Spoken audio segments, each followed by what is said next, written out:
주띵카와 함께하는 오늘의 인문학 산책. 네이버 블로그 김종원 작가님과의 대화.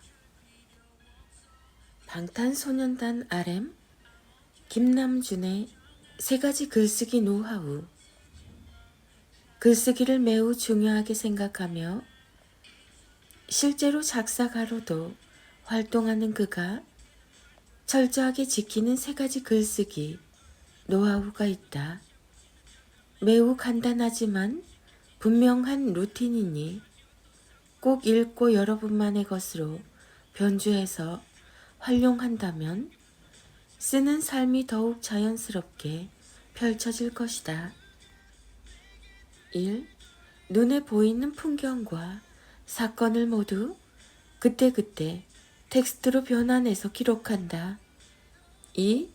각종 영상을 시청하고 책을 읽을 때 글로 표현해야 한다는 사실을 잊지 않는다. 3.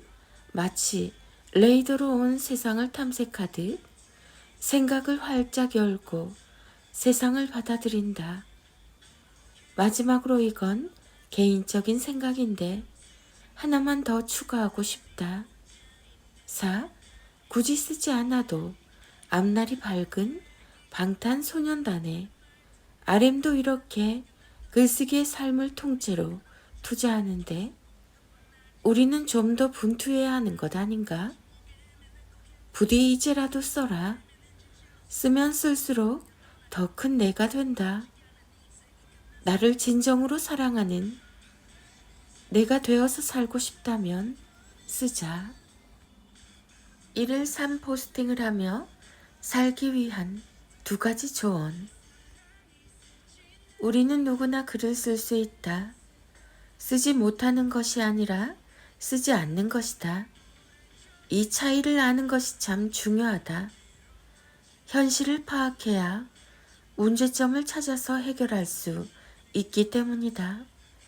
쓰지 않는 이유는 크게 2가지로 구분할 수 있다. 1. 처음부터 제목 너무 힘을 많이 소모한다. 2. 남들 시선을 너무 많이 의식한다. 이 2가지 이유가 우리를 자꾸 쓰지 않는 사람으로 만든다. 하지만 조금만 생각을 바꿔도 이런 문제는 쉽게 해결할 수 있다.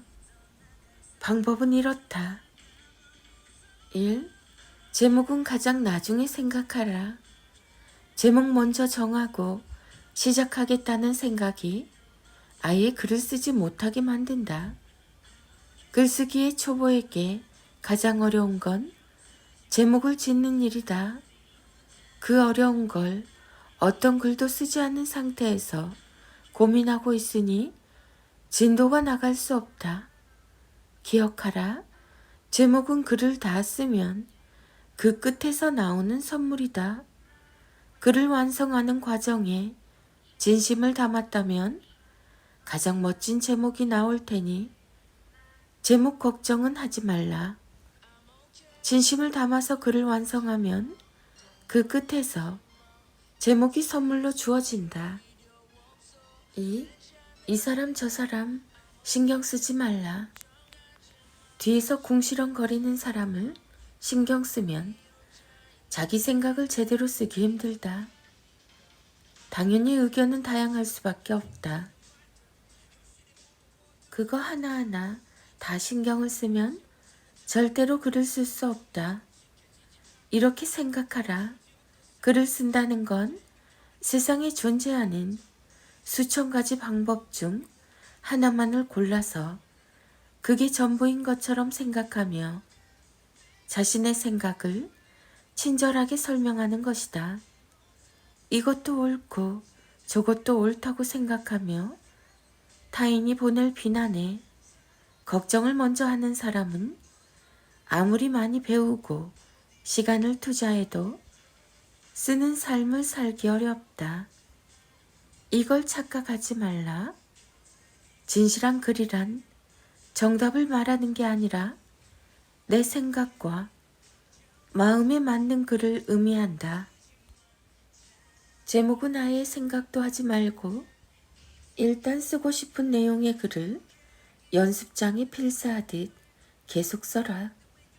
그렇게 쓴 글에 뒤에서 구시렁거리는 사람들이 분명 있겠지만 그런 소리는 소음이라 생각해서 지워라.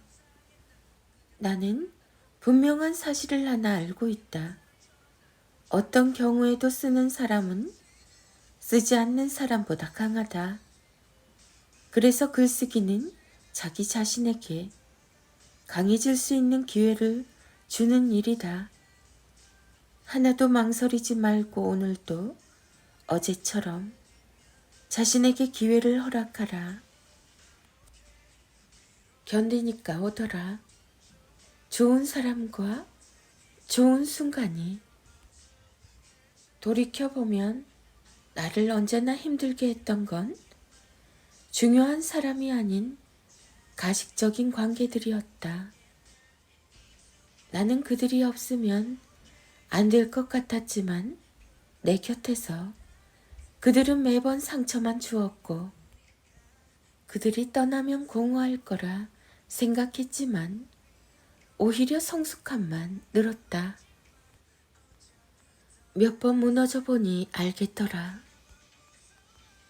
정작 나를 힘들게 하는 것은 가장 중요하지 않는 이들이었다.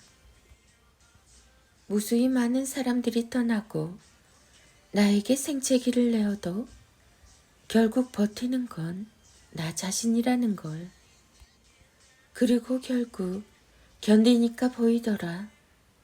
넘어지고 무너지고 너덜너덜해질수록 비교도 안 될 만큼 성장한 내 자신이. 나에게 가장 필요했던 건 위로를 들어줄 사람이 아니라 넘어지고 쓰러지고 부러져도 그만큼 단단해져 나 스스로를 지킬 수 있는 몸과 마음이었다. 세상에서 가장 강한 자는 자신을 믿는 사람이다. 그는 매일 자신에게 좋은 기회를 선물하기 때문이다. 자신을 믿어라. 인생에서 최대의 성과와 기쁨을 수확하는 비결은 자신을 얼마나 믿고 있는가이다. 프리드리히 니체. 책 한 번 사는 인생 어떻게 살아야 하는가 중에서. 당신은 꼭 잘 됩니다. 가장 힘들 때 더욱 자신을 믿고 사랑해 주세요. 당신의 별은 여전히 빛나고 있고 당신의 꽃도 여전히 향기롭게 당신을 지키고 있습니다. 김종원 작가. 부부, 인생, 관계, 좋은 글귀, 위로, 희망, 사랑, 독서, 태도, 글쓰기, 좋은 사람, 니체, 괴테, 한 번 사는 인생, 어떻게 살아야 하는가. 셰익스피어가 전하는 행복한 가정을 만드는 8가지 핵심 조건. 1. 내가 어찌할 수 없는 일은 빠르게 있는 게 좋다. 처음부터 모든 것을 쉽게 해내는 부모는 없습니다. 당장 할 수 없는 일보다는 쉽고 빠르게 할 수 있는 일에 집중하는 게 좋아요. 쉬운 일을 수행하면서 점점 조금 더 어려운 일도 해낼 수 있는 힘을 갖게 되기 때문입니다. 2. 부정적인 생각은 속으로만 하고 밖으로는 내뱉지 마라. 부정적인 말은 가정의 기운까지 부정적으로 만듭니다. 물론 늘 좋은 이야기만 할 수는 없어요. 하지만 인간에게 지성이 있는 이유가 무엇일까요? 좀 더 나은 모습, 좀 더 지혜로운 선택을 위해서입니다. 부모의 지적 수준이 아이의 지성을 결정한다는 사실을 기억해 주세요. 3. 최대한 가족의 소리를 많이 듣고 적게 말하세요. 가족의 소리를 더 듣고 적게 말하는 게 중요한 이유는 소리라는 것은 그 사람 내면이 전하는 마음이며 귀를 기울여 그 마음을 듣는 순간 서로에게 사랑이 전파되기 때문입니다.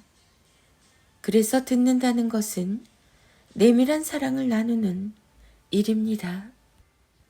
4. 진정한 사랑의 길은 꽃밭이 아니라 가시밭길이라는 사실을 잊지 말아요. 사랑이 늘 행복한 꽃밭으로만 이루어져 있을 거라는 착각이 가정을 힘들게 만듭니다. 하지만 향긋한 사랑은 밭을 가꾸는 고된 노력을 통해서만 얻을 수 있는 값진 선물입니다. 가족 구성원 모두가 그 사실을 기억한다면 늘 사랑의 정원 안에 남아있을 수 있습니다. 5. 아이들에게 가진 것을 다 주지 마세요. 물론 사랑은 아낌없이 주는 것입니다. 하지만 더 큰 사랑이 있으니 주고 싶지만 아이의 내일을 위해 참고 최대한 천천히 주는 것이죠. 부모에게 모든 것을 다 받는 순간 아이들은 천덕꾸러기가 될 것입니다. 시간을 두고 때에 맞게 하나하나 주는 게 현명합니다. 6. 부탁받지 않는 충고는 굳이 하려고 하지 말아요. 알아요. 세상에 잔소리를 하고 싶은 부모는 없습니다. 하지만 어른 역시 마찬가지지만 잔소리를 듣고 무언가를 깨닫거나 행동을 수정하는 사례는 거의 없죠. 아무리 좋은 의미가 녹아 있어도 그게 잔소리라면 의미가 없습니다. 부탁받지 않은 충고는 하지 않는 게 좋습니다. 결국 그건 아이에게 한낱 잔소리로 들릴 뿐입니다. 7. 잘못에 대해서 관대해지는 게 좋습니다. 아이가 실수하거나 무언가를 잘못했을 때 부모 입장에서는 가만히 있기 쉽지 않죠. 하지만 이때 오늘 저지른 아이의 잘못은 어제의 나의 잘못이었음을 생각하면서 아이가 저지른 잘못을 스치는 게 좋습니다. 아이는 부모의 지적이 아닌 부모가 직접 삶에서 보여주는 올바른 행동을 통해 자신의 잘못을 반성하며 스스로 깨닫습니다. 8. 스스로 진실하다면 모든 문제가 자연스럽게 풀립니다. 아이가 거짓말을 한다고 걱정하기보다는 아이가 늘 당신을 지켜보고 있다는 사실을 걱정하는 게 좋습니다. 가정에서 일어나는 모든 문제를 자연스럽게 풀고 싶다면 부모가 스스로 자신의 삶에 진실하면 됩니다.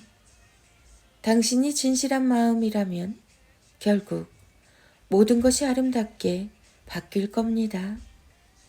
한 번 사는 인생 어떻게 살아야 하는가? 김종원 작가.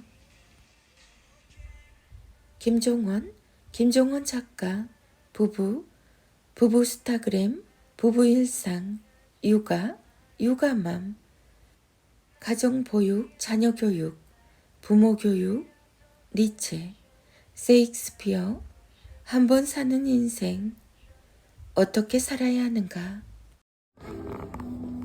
엄마와 자녀들의 낭송이 이어집니다. 인문학의 대가 김종원 작가님의 한 번 사는 인생, 어떻게 살아야 하는가? 자기 삶에서 가장 중요한 것을 결코 타인에게 묻거나 판단하도록 하지 말라. 인생을 완전히 바꿀 수 있는 정말 중요한 지점이다. 정보를 얻는 건 좋다.